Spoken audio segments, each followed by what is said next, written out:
Bien, bienvenidos a la 15ª sesión del Seminario de Becarios del Instituto de Matemáticas. Hoy tenemos a Mariana Garduño Reyes. Ella es egresada de la Facultad de Ciencias de la UNAM y actualmente es maestrante del programa de posgrado de estudios de género adscritos a la Facultad de Filosofía y Letras. Actualmente se acerca investigando acerca del sesgo de género y construcción androcéntrica de la ciencia y su impacto en la carrera de mujeres en áreas STEM, específicamente aquellas presentes en los espacios del Instituto de Matemáticas y la Facultad de Ciencias, bajo la dirección de la doctora Marta Tacane y como cotutora la doctora Carla Ramírez Pulido. Y hoy nos tiene la plática, lo que la matemática calla, género, poder y subjetividad en la ciencia moderna. La dejamos con ella. Muchas gracias. Bueno, primero que nada quiero darles las gracias pues, por estar en esta plática y al equipo del Seminario de Becarios por hacerla posible. Pues como bien dijo, yo soy matemática egresada de la facultad y me encuentro estudiando la maestría en estudios de género. Y pues el motivo de esta plática o la razón de esta plática es a partir de pues el poder identificar, el poder trabajar respecto a lo que llamamos en los estudios de género la brecha de género existente en las carreras en áreas STEM, específicamente en la carrera de matemáticas y el posgrado de matemáticas. Esto que ven aquí es una infografía de la página del CIE de título Contando las Matemáticas, que habla un poco de los porcentajes de la presencia de mujeres en la carrera de matemáticas desde el año 1971 hasta el año 2020, especificando que el año en el que hubo mayor presencia de mujeres en la carrera de matemáticas es en el año de 1971 y a partir de ese año ese índice no ha subido y pues al contrario ha ido disminuyendo con un dato en 2020 de una presencia del 78% de hombres en la carrera y el 22% de mujeres en la carrera. Para nivel posgrado en 2020 se tiene un porcentaje de presencia de solamente el 17% de mujeres en el posgrado de ciencias matemáticas aquí en la UNAM. Entonces, lo primero que es importante es reconocer que existe una brecha de género en la presencia de mujeres en estas áreas. De hecho, la carrera de matemáticas es la carrera con los índices de brecha de género más marcados en las carreras presentes en la Facultad de Ciencias. El resto de la carrera tiene un índice tiene índices más bajos en la diferencia de presencia de mujeres y hombres en ellas, como la carrera de biología, la de actuaría o la de física. La carrera, me parece, de ciencias de la computación más o menos está a la par, pero también es de los índices más bajos. Entonces, justamente nos damos cuenta que las carreras que tienden más hacia la matemática o que son como de este lado un poquito como más abstractas, tienden a tener un comportamiento en donde los índices de desigualdad en cuanto a brecha de género de presencia estudiantil son mucho más marcados. Entonces, pues esto un poco justifica la necesidad de el por qué tenemos que abordar el tema de género dentro de nuestros espacios. Entonces, vamos a hablar de cómo las matemáticas y en general la ciencia están inmersas en algo que vamos a llamar un paradigma epistémico específico. La epistemología es la rama de la filosofía que se encarga de estudiar lo que entendemos por conocimiento. ¿Qué es el conocimiento? ¿Cómo se genera el conocimiento? También se encarga de estudiar los procesos mediante los cuales entendemos qué conocimientos son válidos y qué conocimientos no lo son, o qué conocimientos son como más certeros, verdaderos que otros. Entonces, la epistemología a lo largo de la historia ha sido esta rama filosófica que se ha encargado de sentar como las condiciones para que ciertos conocimientos se consideren más válidos o menos válidos que otros. Entonces, para la epistemología clásica, el conocimiento necesita de tres agentes para existir. Necesita de un sujeto, un método y un objeto. El sujeto es quien está conociendo, el método es cómo lo está conociendo y el objeto es qué está conociendo. Entonces, en esta plática específicamente nos vamos a centrar cómo los sujetos en la ciencia y en las matemáticas están dentro de este paradigma epistémico específico que va a tratar de cómo se construye la idea de quiénes somos los que estudiamos ciencias, de quiénes somos los que estudiamos matemáticas. Lo vamos a extender un poco a la ciencia porque en realidad pues el trabajo de investigación que estoy haciendo va un poco más orientado pues hacia la ciencia en general, pero pues todos estos paradigmas se pueden aterrizar también a la matemática y vamos a hablar específicamente un poco de matemáticas también más adelante. Entonces vamos a hablar de cuál es el paradigma epistémico en el que las matemáticas y la ciencia en general están encerrados respecto a sus sujetos. También hay análisis acerca de los métodos que usa la ciencia dentro de este paradigma y quiénes son los objetos de la ciencia dentro de este paradigma epistémico, pero en esta plática pues solo va a dar tiempo de analizar un poco qué está pasando con los sujetos de la ciencia, ¿sale? Y de la matemática. Para eso vamos a introducir este concepto de imaginario social. Este concepto lo acuña el filósofo y sociólogo Cornelius Castoriadis, que es un filósofo francés, y lo trae en su libro La institución imaginaria de la sociedad de 1975. Él dice que un imaginario social es una construcción sociohistórica que abarca un conjunto de instituciones, normas y símbolos que comparte un determinado grupo social y que pese a su carácter imaginario opera en la realidad ofreciendo tanto oportunidades como restricciones para el accionar de los sujetos. Ahorita específicamente vamos a acuñar este término de imaginario social para el imaginario social de los sujetos de la ciencia, es decir, de los científicos. ¿Cuál es el imaginario social del científico o de las personas que estudian ciencia? Y para ver cómo se construye justamente este paradigma de cuál es el imaginario social de pues las personas que estudiamos ciencia, vamos a ver cómo a lo largo de la historia hemos estado fluyendo dentro de estas dicotomías históricas que han construido la narrativa de las ciencias y del conocimiento pues desde hace mucho tiempo, ¿no? Una dicotomía es un par de conceptos que tienen la propiedad de ser exhaustivas y mutuamente excluyentes. ¿A qué se refiere con ser exhaustivas y mutuamente excluyentes? Que son exhaustivas, es decir, que lo abarcan todo. Por ejemplo, en la dicotomía objetivo-subjetivo, dentro del paradigma del conocimiento, podemos decir que todo conocimiento puede ponerse en una de esas categorías. Un conocimiento o un saber es objetivo o es subjetivo. Entonces, cualquier conocimiento puede entrar, cualquier conocimiento puede ser clasificado dentro de esta dicotomía. Sí, dentro de esta dicotomía. Y además son mutuamente excluyentes. Eso quiere decir que lo que entra en una no puede estar en la otra. Es decir, un conocimiento que es objetivo no se puede tomar por un conocimiento subjetivo y algo que es subjetivo no se va a tomar por algo objetivo. Entonces son mutuamente excluyentes.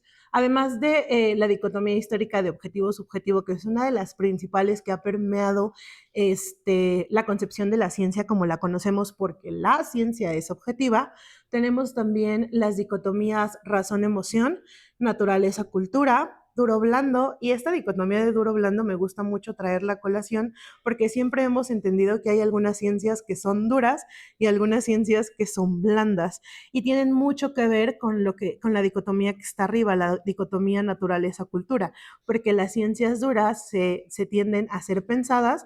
De nuevo, estamos dentro del contexto de que estamos construyendo el imaginario social de la ciencia y los científicos. Entonces las ciencias duras tienden a ser como estas ciencias que lo que hacen es describir a la naturaleza y a la realidad y que las ciencias blandas son aquellas que se encargan más como de estudiar la cultura y la sociedad y todo eso. Por eso traigo siempre como mucho esta dualidad de duro y blando, porque es algo que se utiliza mucho en el lenguaje de las ciencias duras y las ciencias blandas.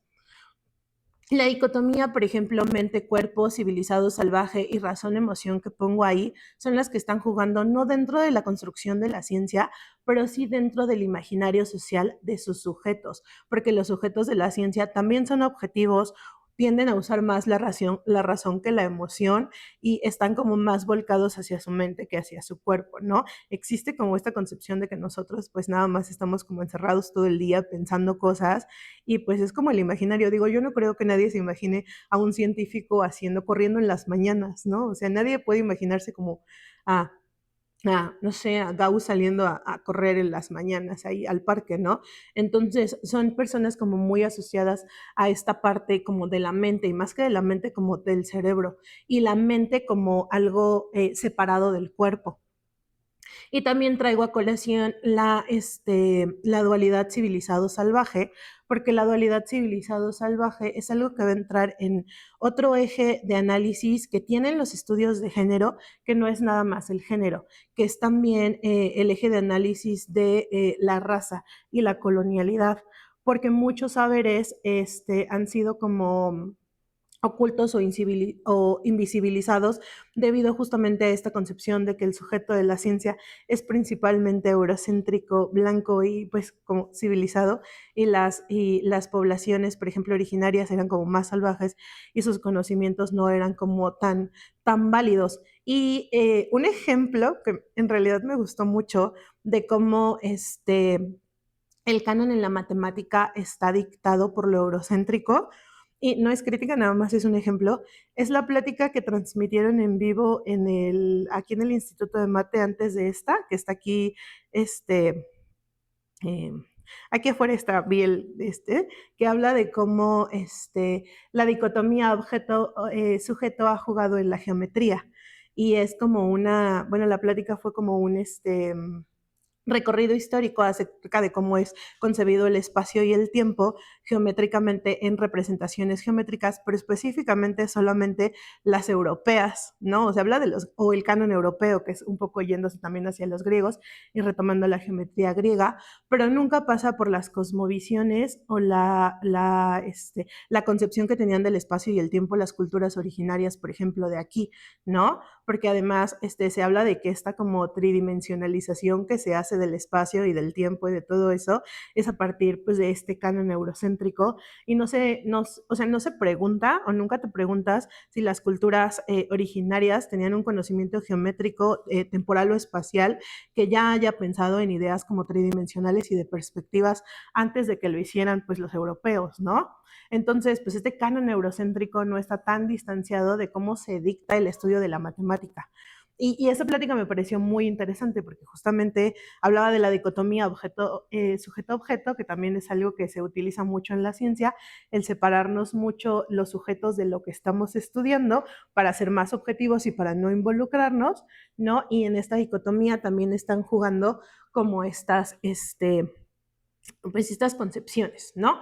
Entonces, estas dicotomías, además de estar permeando las narrativas de la ciencia, de la matemática y así, son dicotomías que socialmente e históricamente están generizadas o sexualizadas y jerarquizadas. Es decir, podemos asociarlas de manera natural con las narrativas sociales de las del lado derecho a los hombres, ni las del lado izquierdo a las mujeres, ¿no? Sobre todo esta dicotomía razón-emoción y objetivo-subjetivo es la que a nosotras siempre nos ha jugado como un poco en contra en términos de nuestra validación o nuestra legitimidad como personas capaces de estudiar ciertas ciencias. Y ha sido históricamente una de los argumentos que se tenía para excluirnos de este tipo de estudios, ¿no? Se decía, no, las mujeres no pueden estudiar mate porque pues ellas son como más emocionales, y no nada más de ciertos como espacios de conocimiento, sino también de ciertos espacios de poder. Un poco también por eso la plática va acerca de cómo esto también está ahí jalando algunas dinámicas de poder. Entonces, estas dicotomías históricas, además de estar unas asociadas claramente a las ciencias duras, ¿no? Están generizadas, están asociadas a los hombres, ¿no? Mientras que las del lado izquierdo tienden a asociarse de manera social y cultural más a las mujeres. Entonces, eso claramente pues pone a ciertas personas, ciertas corporalidades y ciertas subjetividades fuera de este lugar legítimo de los sujetos de la ciencia, que están siempre asociados a los valores de la derecha. Entonces, estas dicotomías históricas están jugando mucho en cuál es la construcción o cuál es ese imaginario social que está jugando allá afuera. Y yo lo traigo a colación porque una de las cosas que hemos hecho para tratar de cerrar esta brecha de género como tan marcada de la que hablaba al principio, es ir a decirle a los niños y a las niñas que ellos también pueden ser matemáticos, que ellos también pueden ser científicos o científicas, y entonces eso va a jugar en su imaginario de alguna manera. Si tú le dices a un niño, tú también puedes ser científico o científica, es bueno, y en ese voy a ser científico o científica, ¿a quién me voy a parecer? ¿Qué referente o qué tengo que hacer para volverme un científico o científica? Porque también, por ejemplo, aquí dice que los imaginarios sociales abarcan a las instituciones, ¿no? En nuestros espacios de diálogo también tiene mucho que ver porque para ser científico no nada más es como de, ay, pues quiero salirme y ya y ver la naturaleza y estudiarla y describirla, porque pues hoy en día la sociedad no trabaja así, ¿no? Un científico es alguien que estudia una carrera científica. Entonces ahí es cuando las instituciones también están entrando en juego en cómo se van a dar estos imaginarios, ¿no? Si el niño va y le dice a su papá, oye papá, yo quiero ser científico o científica, el papá va a estar como muy contento, pero en su imaginario además ese yo quiero ser científico o científica, el papá se lo va a imaginar luego así como de, mi hijo va a ser biólogo, mi hijo va a ser químico, físico, ingeniero, increíble, y siempre es un imaginario que tiende hacia las ciencias como de este lado, ¿no? Y va a cultivar en su hijo ciertos valores y ciertas cosas para poder llegar a ese objetivo, ¿no? Los científicos deben ser como muy racionales, los científicos no deben ser emocionales, no deben llorar, no deben no sé qué, son valores como muy orientados hacia la crianza masculina. Entonces, pues a nosotros se nos hace como algo como muy claro que debemos salir y decirle a los niños, no, tú también puedes estar aquí donde estoy yo, pero eso qué implicaciones sociales, ¿no? Va a tener para ese niño o niña que diga, sí, yo sí quiero ser científica como esa persona que conocí, ¿no? Entonces, pues estas como cosas también están jugando fuerte en lo que estamos haciendo. Y es justamente a lo que quiero llegar con esta propuesta, bueno, esta explicación que da Sara Ahmed sobre la dureza, ¿no? ¿Por qué las ciencias duras son duras? ¿Y qué es eso de ser duro?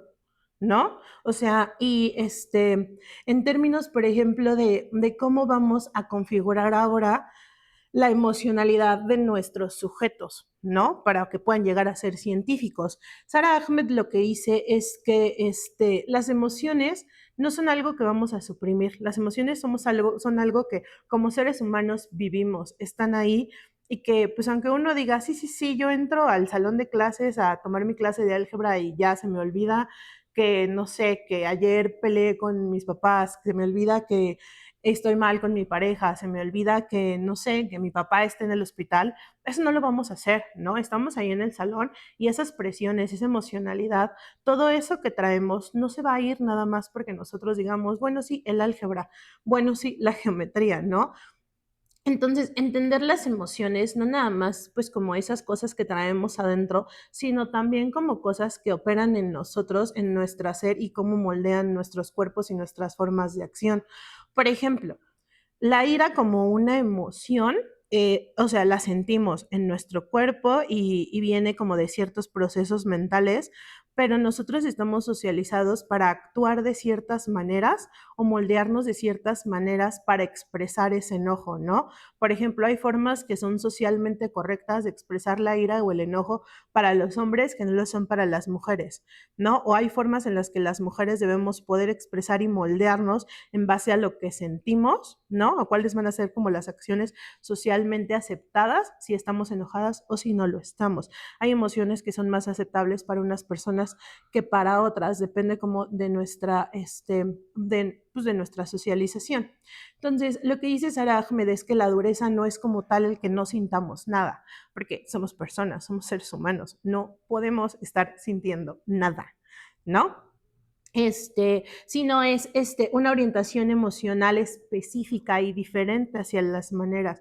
Alguien que es duro va a actuar o va a orientarse de manera específica hacia los demás y hacia su entorno de cierta manera que alguien que no entendemos por ser alguien duro, ¿no? Por ejemplo, las personas que son duras no lloran cuando están tristes o cuando están molestas o cuando se sienten frustradas, ¿no? Pero las personas que son suavecitas y blandas sí, sí hacen eso, ¿no?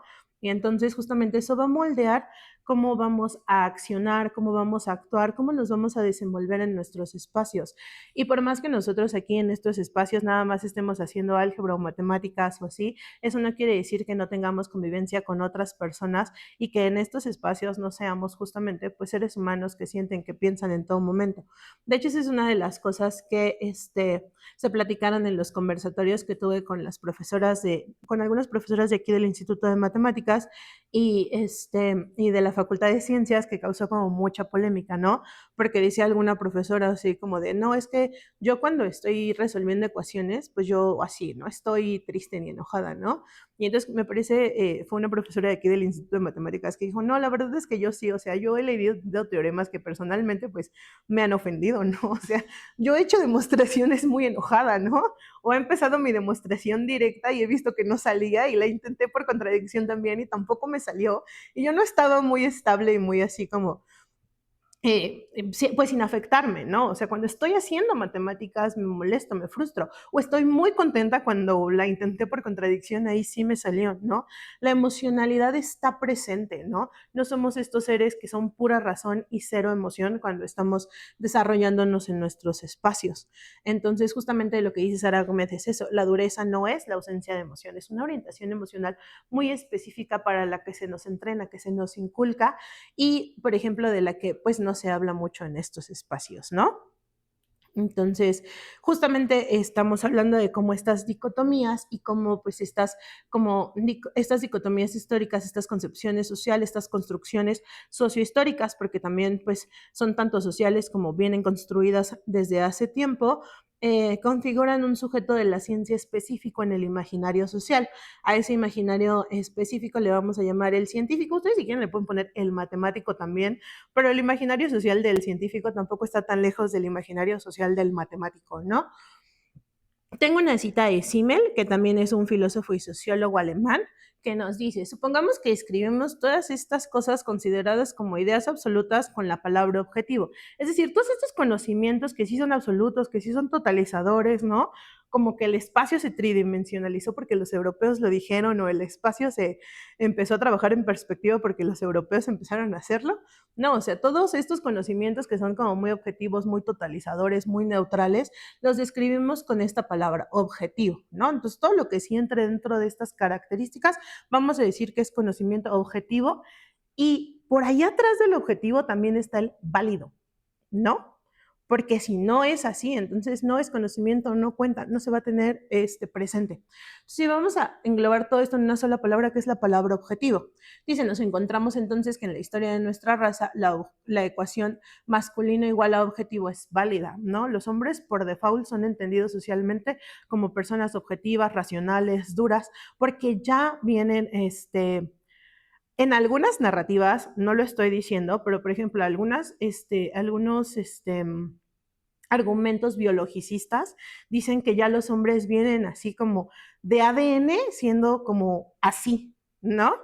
Le llamo argumentos biologicistas porque vienen como de estos estudios como de la biología o de las neurociencias que dicen, es que el lado derecho, los hombres, por ejemplo, usan más el lado izquierdo del cerebro y las mujeres usan más el lado derecho, ¿no? Y el lado izquierdo es el que está más asociado a las ciencias. Entonces a eso me refiero con argumentos biologicistas. Este tipo de argumentos, este tipo de estudios que se hacen en las neurociencias cargadas de estos sexismos nos dejan la idea de que los hombres ya son así, con esta configuración objetiva, racional, dura, sin emociones de así, porque así los configuró la biología, ¿no? Mientras que ahí implícito también está el hecho de que nosotras no nacemos configuradas de esta manera, ¿no? Y por ello nuestra posición legítima dentro como de estos espacios pues se pone en duda. Entonces, de hecho, hay un artículo de Diana Mafia, que también es una socióloga y filósofa de la ciencia argentina, que habla de cómo no necesitamos, hoy en día ya no necesitamos decir, ay, es que las mujeres no pueden hacer matemáticas como tal cual, porque tenemos una construcción cultural y social tan cargada de estereotipos, ¿no? De estereotipos asociados a las ciencias duras, a las ciencias blandas, a estas dicotomías que el estereotipo es suficiente o esa presencia es suficiente para que esto que no se dice siga implícito ahí. Y es un poco la crítica que hace Evelyn Fox Keller, que es una física y filósofa de la ciencia británica, que dice, existe una asociación históricamente omnipresente, es decir, ya no está dicha, ya no se nos dice tal cual, bueno, algunas de personas sí se les dice, pero ya no tanto, ¿no? Ya es más raro encontrarte un profe que te diga, ¿tú qué haces aquí? Todavía pasa, todavía hay como muchas mujeres aquí en el Instituto de Matemáticas o en la facultad que les tocó vivir este tipo de comentarios,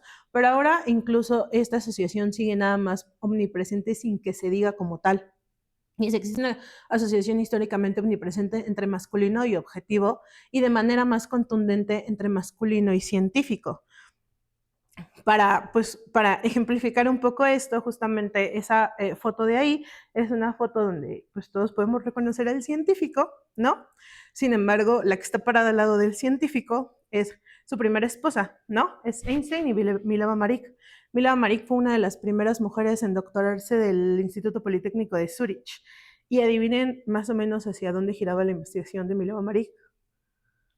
Pues mucho en torno de cosas que tienen que ver con relatividad, ¿no? Y digo, o sea, si a mí me dicen, ay, no, la teoría de la relatividad nomás es de Einstein y ya, pues yo diría, vemos, ¿no? Porque se casó con una doctora, porque además ella era más grande. Ella ya llevaba como más tiempo estudiando estos temas que él y se casan y pues uno dice, chance no fue por osmosis, ¿no? Pero bueno, a eso me refiero. Y sin embargo, pues en la imagen es como fácil asociarlo a él, pues a este imaginario, o reconocerlo ahí como el científico. Pues a ella no tanto, ¿no? Si necesitamos investigarle un poquito más quién fue y qué hizo. Y justamente Helen Longino, filósofa de la ciencia, ya es creo que bióloga estadounidense. No, ella nada más es filósofa, una disculpita. La que era bióloga era Donna Haraway. Pero bueno, Helen Longino, que es una filósofa estadounidense, nos dice, la explicación de la objetividad como función de las interacciones críticas de los científicos permite analizar más profundamente la exclusión de las mujeres y otros miembros de minorías raciales de la práctica de la ciencia como una limitación epistemológica y también como una injusticia política. Es decir, esta dimensión de exclusión, el tener tan asociados los valores dicotómicos de la primer columna hacia ciertos cuerpos, hacia ciertas corporalidades y hacia ciertas subjetividades, legitima la exclusión de otras. Antes la legitimaba sistémicamente porque no se nos permitía estudiar ni a las mujeres ni a las personas racializadas o teníamos poco acceso a la educación y pues ahora se legitima de manera simbólica, ¿sale? Representa una serie como de dinámicas sociales en las que nos vamos a ver expuestas o expuestos también y que nos van a demeritar en esta dimensión epistémica, en esta dimensión de ser sujetos válidos. Creo que una que no les puse de las dicotomías, pero creo también que nos juega mucho en nuestros espacios, es la de centralidad y periferia. Que no es tan simbólica, ¿no? La mayoría de los centros de estudio universitarios están puestos en las centralidades de las poblaciones urbanas, ¿no? Y eso implica una exclusión sistémica de las personas de periferia, ¿no? Hay pocos centros en la periferia y ninguno tiene la misma actividad científica y de producción de conocimiento que las escuelas de centros urbanos centrales, ¿no? Pero, por ejemplo, la dicotomía centralidad-periferia también es algo que por ahí nos está jugando en términos de exclusión de ciertas subjetividades, de ciertos cuerpos. Entonces, ¿cómo se configura todo esto en algo que vamos a llamar una injusticia epistémica? La injusticia epistémica y la injusticia testimonial. Bueno, la injusticia epistémica es un término acuñado por Miranda Fricker, que también es una filósofa inglesa, que también estudia filosofía de la ciencia, y que dice una injusticia epistémica se comete cuando se causa un daño a alguien en su condición de sujeto epistémico, es decir, cuando justamente, ¿no? Como las personas de periferia, que aunque no está ahí claro que se les esté excluyendo, la configuración espacial de los centros de producción de conocimiento o de los centros válidos de producción de conocimiento les están jugando ahí de manera excluyente, ¿no? Las mujeres que no son entendidas como sujetos legítimos de conocimiento en estas ciencias duras, porque su configuración emocional, su configuración social no las pone en este lugar de privilegio, ¿no? Entonces, todos estos daños que les causamos a las personas en su condición de sujetos epistémicos válidos, en su condición de personas que están generando ciencia, que están generando conocimiento científico, eso es lo que vamos a entender por una injusticia epistémica, ¿no?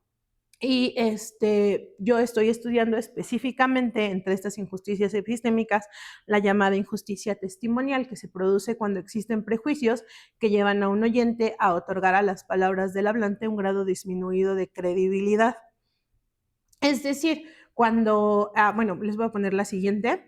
Esta injusticia testimonial se produce en el marco de algo que vamos a llamar un intercambio testimonial, que es un intercambio discursivo en el que se tiene la intención de transmitir conocimiento de un hablante a un oyente o a varios oyentes, pero específicamente como la injusticia testimonial se va a evaluar en carácter individual, lo vamos a concebir, por ejemplo, de un hablante a un oyente específico. Por ejemplo, este sería un intercambio discursivo que yo estoy teniendo con cada uno de ustedes, ¿no? O sea, en este contexto, yo soy el hablante y cada uno de ustedes es un oyente concebido de manera individual. ¿Por qué? Porque en estos intercambios testimoniales va a estar jugando algo que vamos a llamar el poder identitario. Todos estos son términos de Miranda Fricker. Entonces, va a jugar algo que llamamos el poder identitario, que no es un poder que ejercemos como tal, es un poder concebido a nosotros, debido a las concepciones de identidad que están compartidas en el imaginario colectivo. Por ejemplo, cuando yo me paro aquí arriba y entonces me presentan y dicen, ella es la matemática que se egresó de la Facultad de Ciencias y que ahora estudia la maestría en género, ¿no? Entonces, como yo estoy estudiando una maestría en género, yo tengo este poder identitario que dicen, bueno, ella está estudiando una maestría en género y entonces, pues ella entonces sí puede venir aquí a hablarnos de género, porque si no fuera alguien que tiene conocimientos en género o un estudio en género, ¿por qué vendría aquí a hablarnos en género, no? O algo que también nos pasa mucho, ¿no? Que es como de, pues a lo mejor ella estudió como ciencias sociales y nos va a venir a hablar de género, pero pues este es el Instituto de Matemáticas, porque está aquí hablando de género en un espacio que es de matemáticas y pues las matemáticas nada que ver con el género, ¿no? Entonces son estas como concepciones que tenemos en el imaginario colectivo, ¿no? De si es mujer, si es hombre, si tiene un título, si no tiene un título, qué título tiene, dónde estudió, como estos imaginarios que van a jugar en su mente cuando me conciben a mí como pues este sujeto de conocimiento que está aquí parado, ¿no? Entonces, pues estas imaginaciones van a jugar y, por ejemplo, también tiene mucho que ver cosas que no, o sea, por ejemplo, ¿dónde podemos ver el eje clase? También tiene mucho que ver con este poder identitario, que es algo que se dice mucho, ¿no? El eje clase nos atraviesa mucho por el cómo estamos vestidos, cómo hablamos o cómo nos paramos aquí, ¿no? Si yo en lugar de traer, por ejemplo, vestido, hubiese traído un pantalón y un traje sastre y zapatos así súper boleados, o si yo hubiese venido como un poco más informal o bla, bla, bla, ¿no? Entonces, yo siento que aquí en mate tal vez eso no nos juega tanto el eje clase, pero sí, ¿no? O sea, en contextos universitarios también el eje clase es algo que atraviesa el ejercicio de ciertos poderes identitarios en quien nos escucha. Y estos intercambios testimoniales son muy importantes porque se dan todo el tiempo en nuestros espacios académicos. Un intercambio que ustedes tienen en el pasillo con uno de sus compañeros acerca de su investigación o acerca de cualquier cosa está enmarcado en un intercambio testimonial como de conocimiento. Incluso cómo les está yendo con sus investigaciones, cosas de ese estilo, siempre están enmarcados dentro de estos intercambios testimoniales y siempre están ahí jugando, ¿no? Por ejemplo, algo que también se abordó mucho en los conversatorios es cómo es diferente el poder identitario que ejerce en una conversación entre físicos un matemático, o entre matemáticos un físico, o entre compañeros un biólogo, ¿no? O sea, eso incluso la carrera que estudiamos aquí dentro de nuestros, o qué es lo que estás estudiando, porque no es lo mismo hablar con alguien que estudia topo, con alguien que estudia geometría, con alguien que estudia álgebra, porque los poderes identitarios que juegan en nuestros imaginarios son distintos. Hay imaginarios como bien específicos, incluso en las dinámicas sociales de nuestros espacios, y no se hablan, no se mencionan, y no estamos reconociendo cómo están jugando en términos de estas injusticias epistémicas. Entonces, estos poderes, este poder identitario que nos concede nuestro hablante o que se ejerce mediante las percepciones sociales o los imaginarios que tienen como las personas que nos están escuchando, van a jugar dentro de estos intercambios testimoniales. Y entonces, una injusticia epistémica se configura en el momento en el que dentro de esos intercambios testimoniales se da algo que vamos a llamar una disfunción epistémica, que es que debido a prejuicios que actúan en tu contra como hablante, el oyente te va a otorgar un juicio devaluado de la credibilidad y te va a desautorizar en tu condición de sujeto epistémico. Es decir, ay no, como es mujer y trae vestido, seguro no sabe tanto de mates, ¿no? Y así, como cosas de ese estilo, ¿no? O pues lo que les decía, o sea, si no les dijera yo que ya estoy estudiando la maestría en el posgrado de estudios de género, dijeran, ay, ¿por qué estás aquí hablando de género? Cosas de ese estilo. Entonces, estos prejuicios o estas como si estos prejuicios lo que van a hacer es que vamos a devaluar la credibilidad de quien nos está transmitiendo conocimiento. Y entonces, no importa que yo les esté dando el conocimiento más increíble sobre género o sobre lo que ustedes quieran, ese conocimiento no va a llegar por completo a ustedes o ese intercambio de conocimiento no se va a dar de manera efectiva por esos prejuicios que están jugando en contra, ¿no? También, por ejemplo, en los conversatorios hablamos de cómo la edad es también algo que suele jugarnos como un juicio de devaluación epistémica. A veces les pasa mucho con los investigadores que tienen más tiempo, los que tienen menos tiempo, ¿no? Por ejemplo, si le vamos a preguntar una duda a nuestro profesor o a nuestro ayudante, a veces preferimos hacerlo con el profesor porque sentimos que el ayudante todavía no le entiende pues tan chido y así, ¿no? Como cosas de ese estilo, ¿no? O sea, todavía ni le hemos preguntado cuál duda tenemos, todavía ni sabemos qué nos va a decir, pero decimos, no, mejor no le pregunto a él, mejor le pregunto a alguien con más experiencia. Entonces, la edad también es algo que está jugando por ahí, ¿no? En estas disfunciones epistémicas cuando hay una transmisión de conocimiento. Entonces, pues justo, o sea, lo que, ay no, ya me fui muy lejos. En los conversatorios como que se abordó que, pues que justo, ¿no? Estas injusticias epistémicas, estas injusticias epistémicas pues son algo que sí está operando en nuestros espacios, sí forma parte de nuestras dinámicas colectivas como comunidad científica y pues que es algo acerca de lo que tenemos que hacer algo, ¿no? Como comunidad, como compañeros, ¿no? En nuestras aulas, ¿no? Si eres ayudante, si eres profesor, o si eres estudiante, pues, pues un poco detenernos a preguntarnos qué tanto esto sí es cierto o qué tanto esto no es cierto y qué tanto está jugando pues en nuestra día a día, en nuestro compartir y en nuestro hacer ciencia.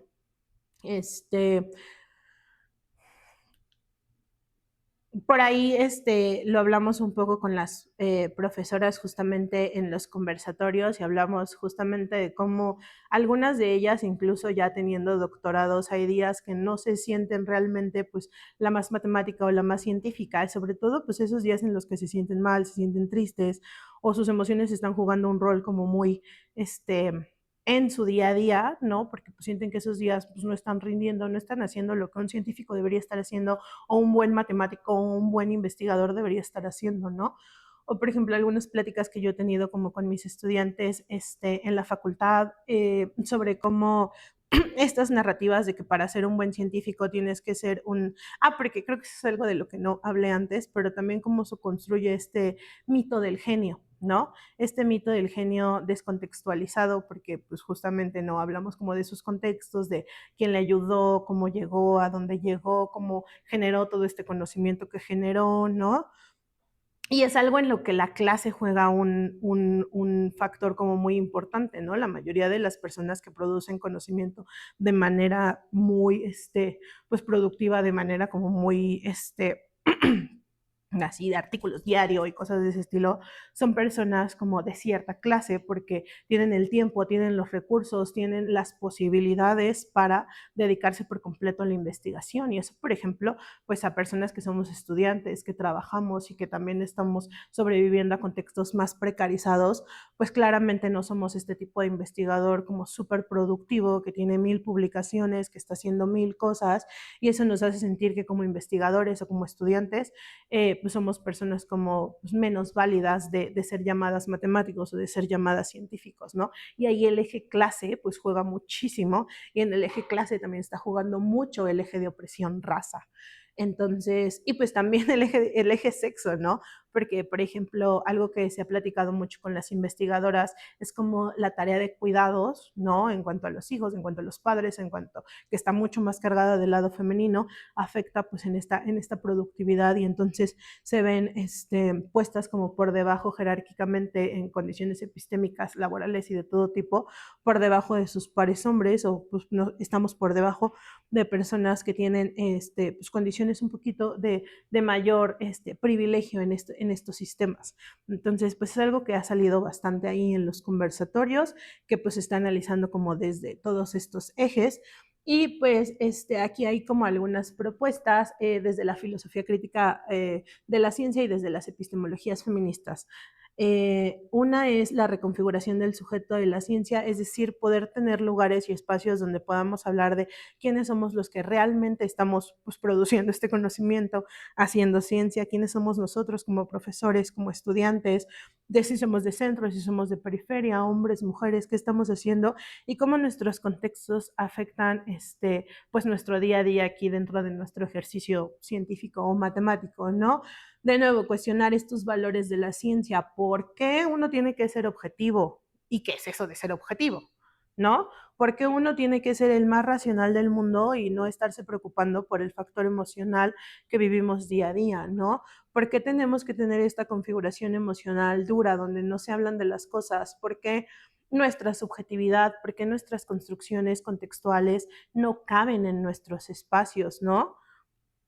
Pues en este sentido, justamente la producción de conocimiento científico situado y contextualizado aborda como mucho esta parte, ¿no? Hablar de nosotros, quiénes somos, dónde estamos, porque además es distinto hacer ciencia aquí en México que hacer ciencia en Europa, por ejemplo, ¿no? Donde las perspectivas laborales y de vida son muy distintos, porque es pues, distinto tener como condiciones de ese estilo mientras ejercemos en estos diferentes espacios. Entonces, no es lo mismo ser científicos aquí en México que ser científicos en Europa, y por ejemplo, tampoco es igual que ser científicos pues, en otras partes del mundo, Asia, Medio Oriente, bla, bla, bla. Entonces, en la producción de conocimiento situado y contextualizado para mí es algo como súper importante, porque también un poco habla de romper con esta narrativa como del mito del genio descontextualizado y ahistórico, que él nomás se dedicaba a pensar y pensar y pensar y pensar y no tenía otras preocupaciones en la vida o no tenía como factores sociales que le atravesaran de una u otra forma, ¿no?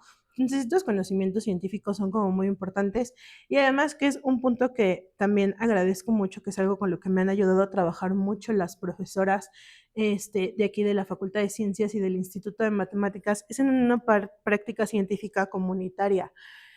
En alguno de los conversatorios se habló de cómo se juzgan como menos válidos o menos valiosos los artículos científicos que tienen como autores pues ya más de 5, dicen, ay no, ya más de 5 ya no inventen, ¿no?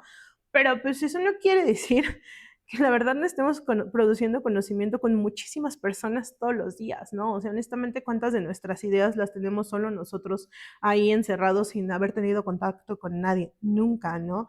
Entonces, ¿por qué concebimos que estos artículos donde los colaboradores que sacaron el artículo son 6 o 7 o hasta más y tienen menos valor epistémico que un artículo que saca una sola persona sin entender que, por ejemplo, esta única persona tuvo un contexto social mucho más privilegiado pues que estas otras, ¿no? O vienen de contextos distintos, ¿no? Entonces, como en este sentido, ¿por qué socialmente damos como más peso a estos trabajos que tienden hacia lo individual? Que es algo justamente que también salió en los conversatorios, ¿no? Estamos tendiendo hacia una práctica científica, hacia una práctica intelectual de conocimiento más individualista, centrado en lo que nosotros producimos, lo que nosotros hacemos, y no dejando de trabajar con los demás, pero sí invisibilizando eso, ¿no? Preferimos decir, esto lo hice yo, que decir, esto lo hice en colectivo, ¿no? O se tiende a pensar eso. Por eso yo la verdad es que por eso les digo que esta investigación no es mía, esta investigación está tomando forma, no nada más gracias al esfuerzo de mis tutoras, que son Carla y que son la doctora Marta, sino también al esfuerzo que he hecho pues con pues, las comunidades de la FACI del Instituto de Matemáticas, las profesoras que han participado en los conversatorios y también como las personas que han platicado conmigo en los distintos espacios de aquí del IMATE, ¿no? También he podido platicar como con algunas becarias y así. Entonces, toda esta investigación que estoy haciendo está tomando forma gracias mucho a esa colaboración. Y pues una práctica científica socialmente responsable, ¿no? Algo que creo que también de repente nos juega un poco en contra es que dentro de estas concepciones de, ay, no, nosotros somos los más objetivos de la vida y las cosas subjetivas no nos importan, todo nuestro contexto social y político también un poco como que de repente lo dejamos afuera, lo dejamos a un lado. Y la verdad es que yo también soy la gran partidaria de que no son mis temas favoritos, pero no por eso son temas que no deban importarnos, ¿no?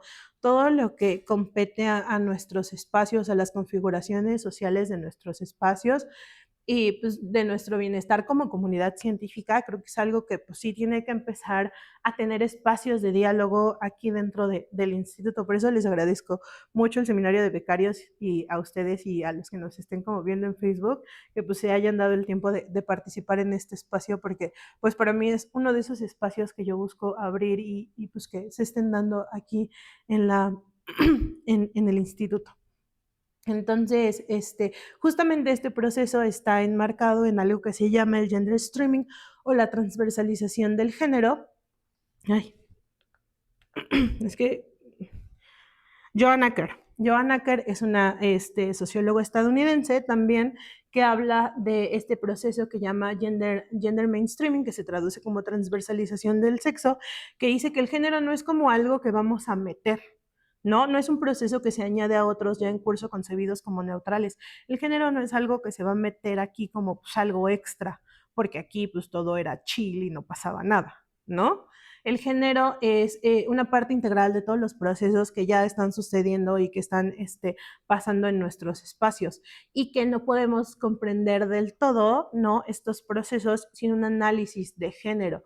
Lo que yo les decía, ¿no? Les voy a poner otra vez ay, no, pensé. La gráfica, ¿no? O sea, la gráfica de la brecha de género, creo que para los que no llegaron, ahí está la gráfica de la brecha de género, que yo les decía que el momento en el que ha habido más estudiantes en la carrera de matemáticas mujeres ha sido en 1971, 35 contra 65, y a partir de ahí, pues no ha hecho sino bajar y ahí como de repente sube, pero después sigue bajando.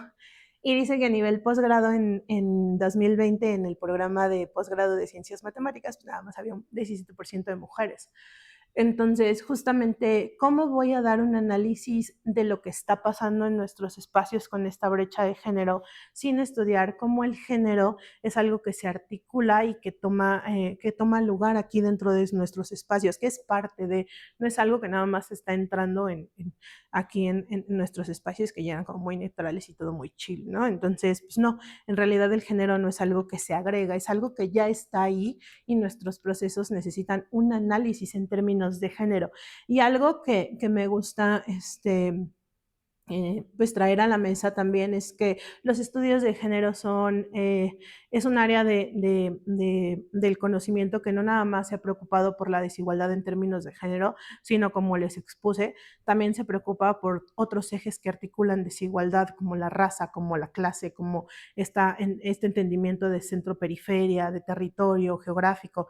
Entonces, el género y los estudios de género es pues una rama de estudio que también brinda un análisis, no nada más de género, porque si ya nos estamos ocupando de este eje estructural de desigualdad, pues hay que meterle mano a todos, ¿no? O sea, pues lo que les decía, ¿no? De cómo el canon, por ejemplo, científico y geométrico se ha establecido mucho desde la eurocentralidad, porque también tienen un análisis no nada más de género, raza y así, sino también como de colonialidad, de cómo hacemos conocimiento o producimos conocimiento en territorios que han pasado por este proceso de ser colonizados, que es muy distinto, ¿no? Y de cómo el eurocentrismo nos juega diferente a los territorios colonizados que a otros territorios. Entonces, ese eje de análisis, por ejemplo, los estudios de género también lo han integrado a sus pues a sus aportaciones. Entonces, justo, la transversalización nos habla de que el género no es algo que va a venir a meterse y a decirnos, ay, pues también les voy a enseñar género. No, es algo que nos va a ayudar como a entender nuestros procesos en una nueva dimensión y además una nueva dimensión que ya está ahí presente y jugando en nuestras dinámicas, tanto de producción de conocimiento como sociales. O sea, la ciencia no es algo asocial, ni ahistórico, ni acultural, ¿no? Y entonces, pues, devolver esto. Traía como un ejemplo de cómo entender esta ilusión de objetividad, neutralidad y universalidad de la ciencia, que tiene que ver un poco con pues estas nuevas materias de género que vienen debido como a este proyecto de transversalización de género pues aquí en la universidad. ¿No? Este proyecto de transversalización del género no nada más ha sido institucional, es decir, no nada más viene como de las instituciones, de la SIGU y así, sino que también ha sido algo por lo que pues, las movilizaciones estudiantiles han luchado, ¿no? En el marco de 2019, las materias de género fueron una demanda de muchos pliegos petitorios de los movimientos que hubo prepandemia. Entonces, pues estas materias de género no son algo que nada más dijo así como la SIGU, así lo tienen que hacer. No, es algo que los movimientos estudiantiles han pedido y que muchas comunidades de nuestros espacios pues han dicho, saben que sí es necesario y sí queremos que se siga adelante con este proyecto de transversalización. Sin embargo, por ejemplo, pues hay como todavía cierta resistencia en muchos espacios a traer el género como un tema que que nos concierne, y uno de los ejemplos que les traía un poco era pues como este comentario que pues me dijeron varias veces ahora que van a entrar como las nuevas materias, ¿no? Muchos de los comentarios que yo escuchaba sobre el para qué las meten es como que siempre hay cosas, bueno, que en la ciencia o en las matemáticas hay cosas más importantes que esa. Y pues justamente hay un estudio, el estudio, bueno, les comenté que había un estudio de cómo estaban las situaciones respecto a género aquí en el Instituto de Matemáticas. Es un estudio que se hizo en 2009, pero pues estamos tratando de actualizarlo, ¿no? Ya en 2009 ya hay varias problemáticas con respecto al género y ya hay una parte importante de la población de aquí del IMATE que dice nosotros sí necesitamos como acciones que promuevan pues la igualdad, que se cierren las brechas, que haya más oportunidades para todos, ¿no? Y entonces, o sea, yo lo que digo es como, cuando se dice que hay cosas más importantes, ese hay cosas más importantes juega en para quién son más importantes, ¿no? Si la comunidad te está diciendo, sí queremos estas acciones, entonces claramente es importante para la comunidad, o es una de las cosas importantes. ¿Para quién hay cosas más importantes, no? Y cómo estas como narrativas se dan como en este sentido de pues es que es obvio para todos que hay cosas más importantes porque pues las matemáticas y el álgebra y la geometría pues, son muy importantes, ¿no? Me tengo que titular y cosas de ese estilo, que sí es cierto. Pero pues hay cosas, o sea, no estoy diciendo que esas cosas no sean importantes, pero pues que el género no, o sea, no son más importantes, ¿no? No juega esta jerarquización de ciertos conocimientos sobre otros, ¿no? Y pues que es muy neutral, ¿no? Porque, o sea, claramente, o sea, es un consenso general que hay cosas más importantes, pero pues en realidad no, porque la comunidad dice otra cosa y como esta importancia no es, hay cosas más importantes para ciertas personas, sino que hay cosas más importantes para todos, porque en el decir hay cosas más importantes ya estamos diciendo que lo son para todos, ¿no? Y como esta es una ilusión, pues específicamente pues de prioridades como más masculinizadas, generizadas, ¿no? Porque pues el género pues nació como un eje necesario de análisis, ¿no? Porque pues las injusticias estructurales o la desigualdad estructural que vivíamos respecto a los temas de género, pues sí nos afectaban un poco más a nosotras, pero ahora se ha configurado en algo que pues es importante para todos, ¿no?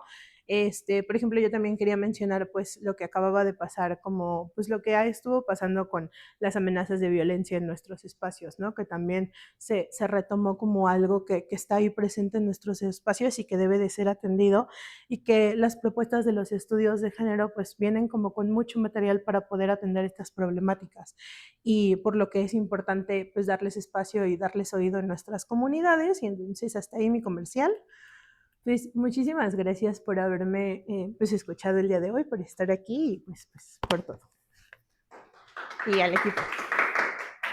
Gracias. Muy bien, ¿alguien tiene dudas para Mariana? También en Facebook, quien esté viendo puede mandar preguntas. Mm. Ay, sí. ¿Qué, ay, no sé, qué tipo de soluciones, por ejemplo, justo con lo último que mencionabas de lo que ha pasado en los planteles y en la comunidad? O sea, por ejemplo, ¿qué tipo de soluciones podrían aplicarse para comunidades que son justo menores de edad y donde este riesgo puede ser como, pues, más conflictuante en una sociedad? No sé cómo explicarlo. Sí, sí, sí. Pero sí, en el caso de lo de CSH Sur, ¿qué medidas internas podrían tomar en base a todo, a la epistemología feminista y Ok. todo eso? Pues para empezar, por ejemplo, hay que entender que existen como medidas de prevención y medidas de contención, ¿no? O sea, si tú me dices, pues es que este es un problema que ya es muy grave y entonces la prioridad es contener, la prioridad es que esto no pase. Que por ejemplo, ahora que pasó como las asambleas y así todo, yo decía, pues es que la mayoría de soluciones que se plantean son medidas de contención. Por ejemplo, pedir las credenciales. Y yo decía, bueno, pero pedir las credenciales para qué, pues el chico era como un alumno, ¿no? Entonces, igual hubiese podido entrar con su credencial. O sea, como medidas o dejar entrar como, por ejemplo, personal de seguridad, capacitar a las personas de seguridad. Son medidas de contención, ¿no? Que ya tenemos una problemática de violencia muy marcada, pues tenemos que evitar que esta violencia pues tenga lugar, ¿no? Entonces, pues, medidas de contención existen, pero son problemáticas, ¿no? Porque es algo que ya nos está pues explotando. Y creo, por ejemplo, que lo que yo no vi fueron medidas que tendan más como a lo preventivo, ¿no? Por ejemplo, justamente hablar como de masculinidades o de configuraciones emocionales de este tipo, ¿no? Por ejemplo, si tú eres un adolescente que se siente frustrado, ¿por qué, por ejemplo, no hay espacios donde pues estas personas puedan decir qué está pasando o cómo se está sintiendo? ¿No? Por ejemplo, en los mismos espacios universitarios. Porque si yo llego y te digo, ay, es que hoy me siento mal, o así, o le digo a mi profesor o así, pues me va, o sea, la mayoría de las respuestas es como, pues, ni modo, ¿no? La verdad a mí entrégame la tarea porque yo te tengo que evaluar, ¿no? O sea, un profesor llega a los salones de clase y es, a mí pues entréguenme su tarea y aprendan a diagonalizar porque pues lo demás la verdad es que no es mi problema, ¿no? Entonces, yo lo veo como de ese estilo, ¿no? Porque no hay fugas o porque no hay pláticas sobre lo que decía del giro afectivo, ¿no? Porque creo que es un problema, porque una de las medidas de prevención de las que se habló era de acceso a la salud mental, ¿no? Psicólogos para todos, tú un psicólogo, tú un psicólogo, tú un psicólogo, tú, ¿no? Y realmente eso como que va a ayudar, o pues ya si el chico ya está muy mal, o por ejemplo los métodos de diagnóstico de cuando los chicos necesitan atención, ya llegan como de manera muy tardía, ¿no? O sea, ya el chico está como en la peor situación o ella está en la peor situación. Y, por ejemplo, a la par de este accidente fue también un suicidio en el metro, ¿no? Creo, o sea, digo, no es raro que integrantes de nuestra comunidad se estén tirando el metro bien seguido, ¿no? Y de repente nosotros decimos, ay, pues, ay, es uno más en la semana, ¿no? Y pues turbo, ¿no? O sea, esos estudiantes eran compañeros de alguien, esos estudiantes eran alumnos de alguien, esos estudiantes eran a lo mejor tutorados de alguien, ¿no? Y nuestros espacios universitarios están son tan impermeables a estas problemáticas que no queremos traerlas, no queremos visibilizarlas y preferimos dejarlas fuera, minimizarlas, porque dejarlas entrar y justamente preguntarnos cuál es el papel de cada uno en estas problemáticas, pues es complicado, ¿no? O sea, yo como profesora me pregunto, digo, ¿por qué no me tomo 2 segundos antes de mi clase para preguntarle a alguno de mis alumnos si tiene algún problema? O decirle a mis alumnos, ¿sabes qué? El día que un examen se te complique demasiado llegar y así, puedes mandarme mensaje, no te preocupes, ¿no? Y tener estas charlas, por ejemplo, con los chicos de que, oye, tranquilo, ¿no? A lo mejor si ahorita no estás en un buen momento, a lo mejor después podemos ver otras opciones con las que yo pueda evaluarte para que, aunado a todas las problemáticas que ya tienes en casa o en otros círculos, la escuela o este curso, por ejemplo, no sea uno más que sume a, a estas problemáticas emocionales y mentales, ¿no? Creo que el dejar la responsabilidad de la gestión emocional y de nuestras configuraciones, de nuestras identidades, de nuestras subjetividades, fuera de nuestras aulas, fuera de nuestros espacios, fuera de la facultad, fuera del instituto, creo que es algo que lejos de ayudar a estas problemáticas las recrudece, ¿no? Porque entonces estas personas no tienen un lugar ni en casa ni en la escuela, porque además muchos de nuestros lazos sociales están formados en nuestros espacios universitarios, ¿no? Nuestros amigos, nuestras parejas a veces están como mucho en estos espacios. Pero pues son cosas de todas maneras del índole personal, o sea, como a mí esta frase como del feminismo mucho de lo personal es político y deja tú es político, es parte de nuestros, porque entendemos a la universidad y a nuestros espacios de generación de conocimiento como lugares públicos, ¿no? Lugares donde lo privado, lo personal no tiene entrada. Y son lugares donde lo personal está sucediendo, lo personal y la emocionalidad ahí está pasando. Y entonces concebirlos y separarlos, ¿no? Hacer esta separación de nosotros, de nuestras emociones, de nuestra mente, como nuestro ejercicio aquí dentro, es justamente lo que está haciendo que estas problemáticas se recrudezcan, ¿no? No darle espacio a estos. Por eso una de las apuestas es como crear para mí estos espacios. No tienen que ser así un consultorio psicológico que te patrocine la UNAM con una psicóloga. A lo mejor también es construir un tejido social y comunitario como comunidad científica, como comunidad de matemáticos, como comunidad de estudiantes, de becarios, de profesores y así, ¿no? O sea, para mí la verdad es que una de las propuestas que tiene mucho la epistemología y los feminismos comunitarios es esta construcción de redes y de tejido social desde estas nuevas perspectivas de decir, no somos seres racionales sin emociones, somos personas que están aquí todos los días conviviendo con contextos bien complicados, sobre todo porque les decía que es diferente hacer ciencia aquí en México que hacer ciencia, o sea, a lo mejor en otros países donde no tienen las problemáticas de violencia que tenemos en México, ¿no? O sea, nosotros todos los días venimos nosotras, por ejemplo, todos los días venimos, pero no sabemos qué día, pues nos van a saltar antes de llegar o nos va a pasar algo en el camino, ¿no?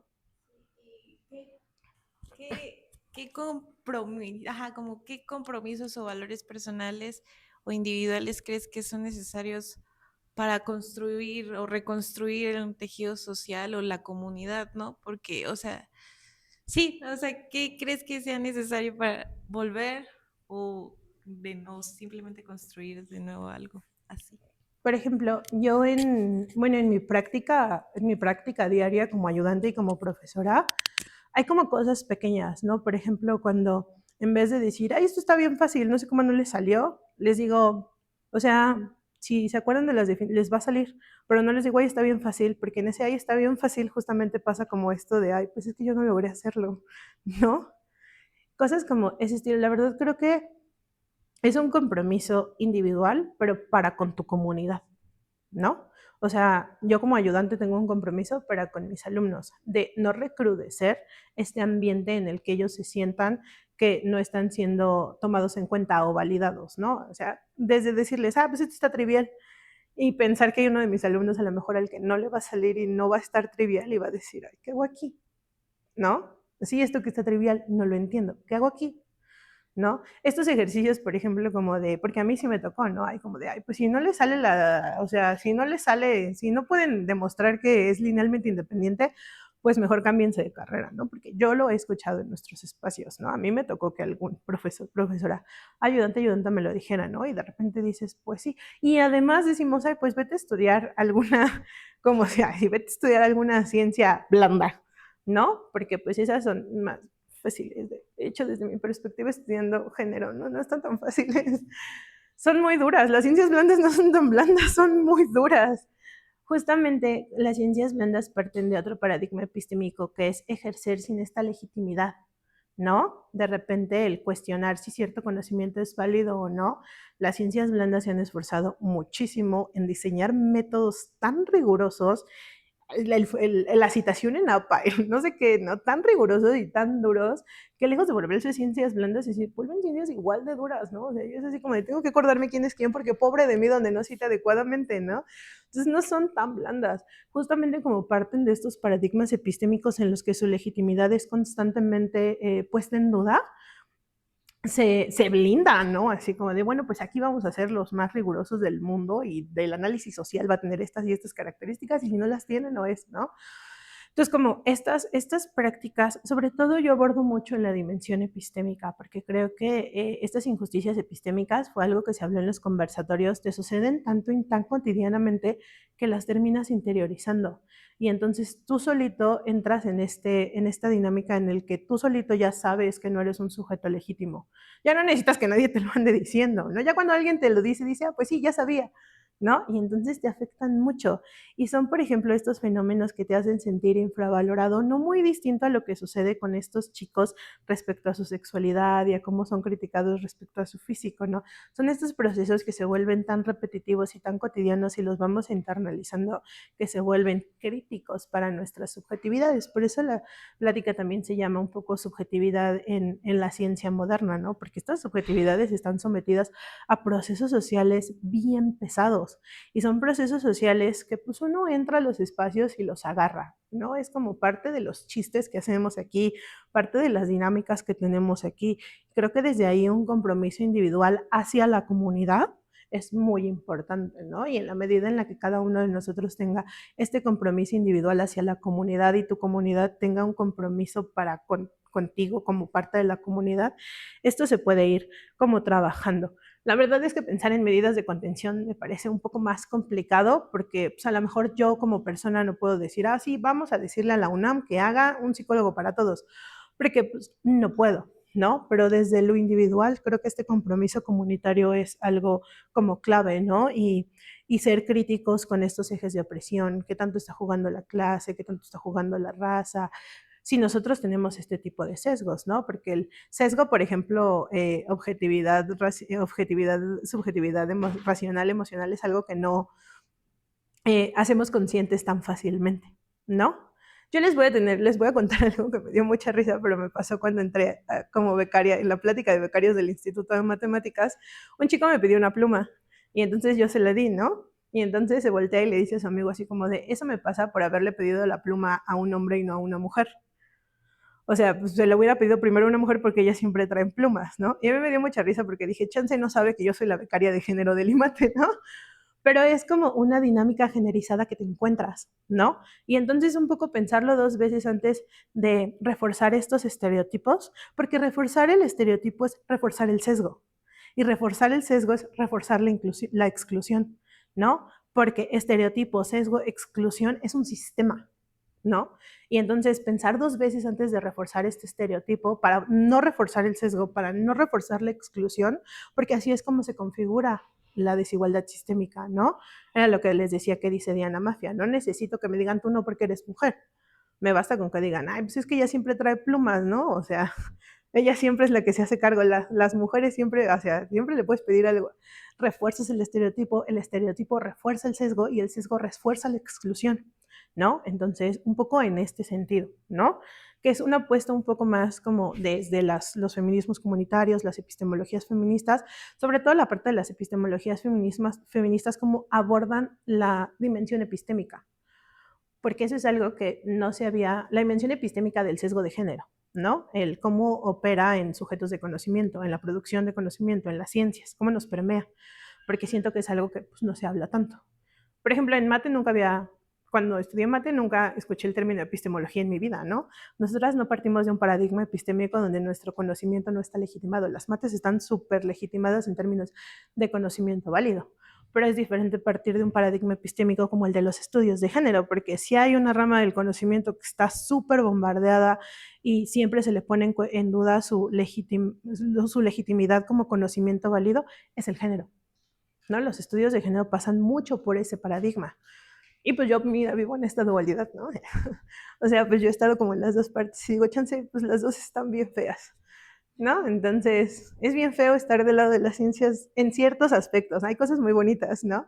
Pero tiene sus contras estar del lado de las ciencias duras y también tiene sus contras estar del lado de las ciencias blandas y esta distinción es la que me está molestando. Entonces, ahí es donde yo lo estoy trabajando, que es un poco lo que te decía, como de este compromiso individual y de la autocrítica, del ser constantemente críticos acerca de qué está pasando, cómo está pasando. Miranda Fricker también habla de un tipo de injusticia que se llama injusticia hermenéutica, que es cuando no sabemos nombrar las situaciones o violencias que vivimos. Por ejemplo, cuando nos chiflaban en la calle y pues tu mamá o tu abuelita no sabía que eso era acoso y ahora todas sabemos que eso es acoso, ¿no? Pero porque alguien tuvo que nombrarlo para visibilizarlo. Pues las injusticias epistémicas para mí en las ciencias, aquí en estos espacios, están cerrando esta brecha de injusticia hermenéutica. No sabemos que estamos viviendo estas injusticias epistémicas porque no sabemos nombrarlas, porque no sabemos que existe, porque ni siquiera sabemos qué era la epistemología, ¿no? Porque no entendemos que hay conocimientos que son considerados nobles. Y sí lo sabemos, sí lo vivimos, pero no lo internalizamos y no lo concientizamos. Para mí estas pláticas pues forman parte de mi proyecto de tesis, ¿no? De lo que estoy queriendo como hacer y lograr con la maestría y con los espacios. Sobre todo porque le tengo mucho cariño a los espacios de la FAC y del IMATE. Yo se les juro que nunca me imaginé estar dando una plática en este auditorio. O sea, yo venía a este auditorio a ver pláticas y decía, no inventes, qué increíble es esa gente. Y nunca me imaginé que iba a estar aquí, ¿no?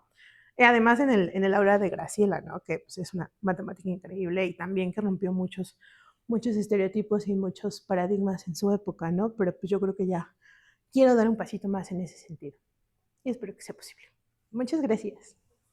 Por último, aquí en Facebook Yami G. Reyes comenta, me parece importante el tema que trataste de no normalizar los problemas mentales y frustración de los universitarios.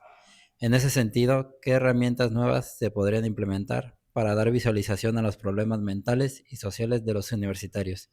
Justo como dijiste, normalmente las personas llegan en punto de crisis ya a las terapias o a pedir ayuda, pero ¿cómo podríamos ayudar a que se visualicen los problemas previos a una crisis, más allá de las herramientas individuales que puedan o no tener?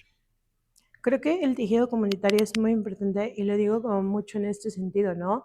¿Qué tanto le damos importancia a las pláticas que tenemos entre clases? ¿O qué tanto tiempo le otorgamos a esa parte, ¿no?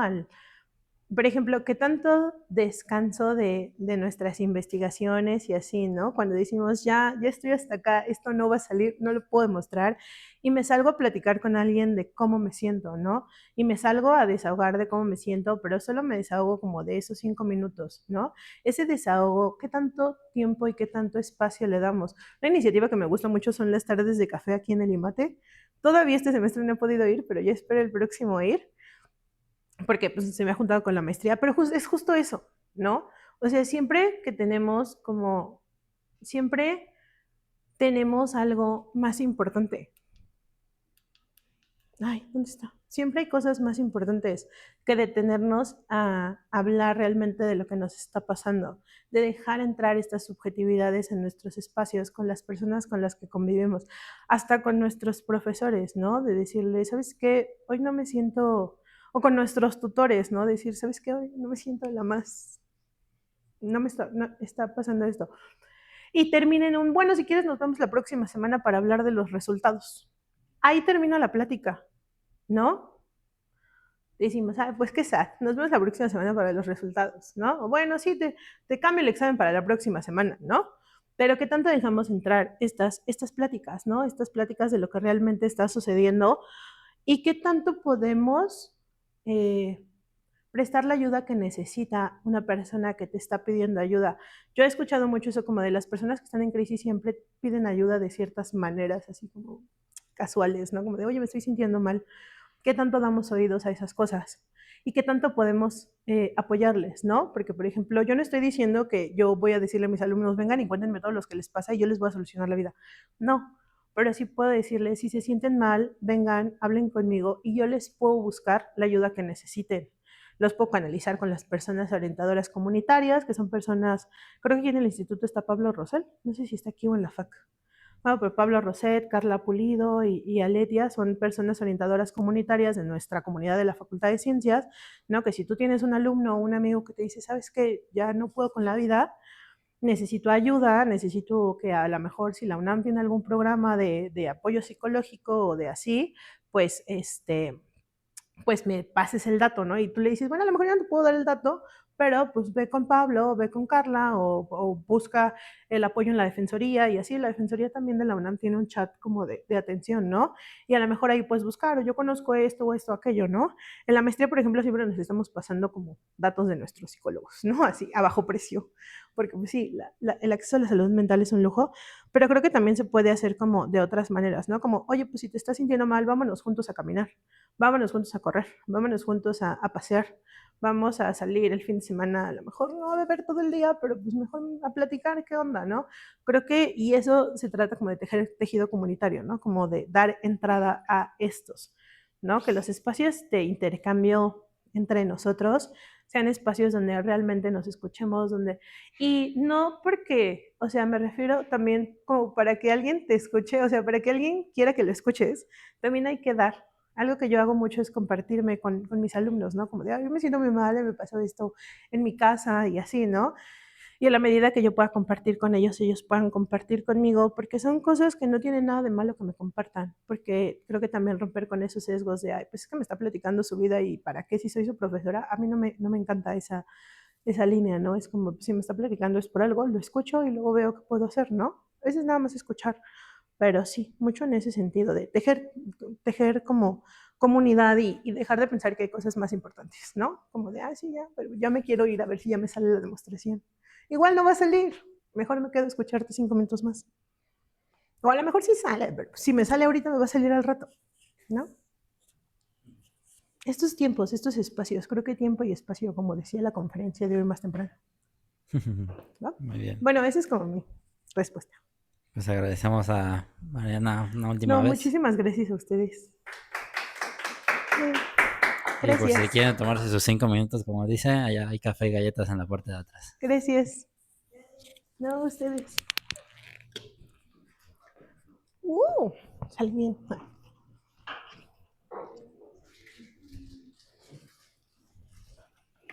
Ay, muchas gracias. Sí.